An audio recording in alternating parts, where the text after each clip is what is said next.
Our top focus on WION at this hour. The U.S. military claims it has cleared all Iranian sea miles along internationally recognized transit routes in the Strait of Hormuz.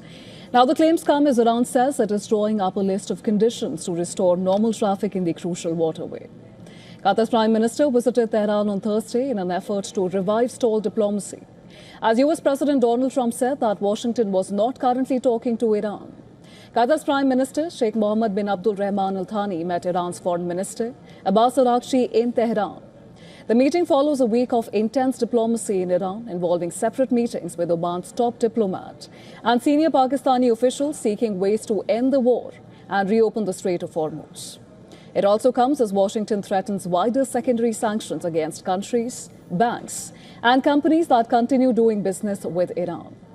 Now, as part of a broader campaign, it is called economic asphyxiation. Iran's national security chief, Mohsen Rezai, has said that Iran is preparing a list of conditions for reopening the Strait of Hormuz after mediators asked Tehran to set them out, adding that one of the conditions is to end the regional war.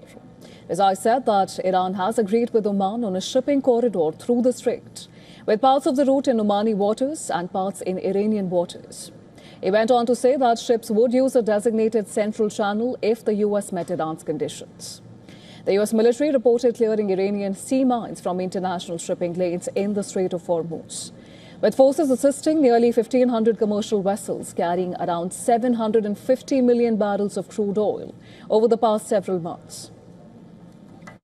As recently announced, the U.S. military has achieved a major milestone in the Strait of Hormuz. We have successfully cleared sea mines in the Strait's international shipping lanes that were laid months ago by Iran's Islamic Revolutionary Guard. Meanwhile, U.S. Treasury Secretary Scott Bessent stated that Operation Economic Outcast and the naval blockade will crush Iran's failing economy, claiming that the U.S. guided 130 million barrels of oil through the strait over the last 14 days, while Iran exported zero.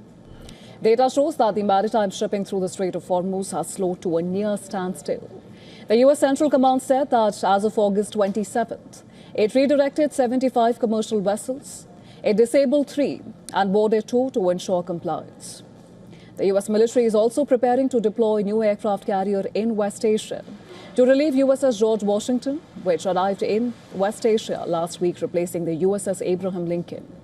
According to U.S. Naval Institute, USS Theodore Roosevelt strike group is expected to sail from San Diego on the U.S. West Coast in the coming weeks.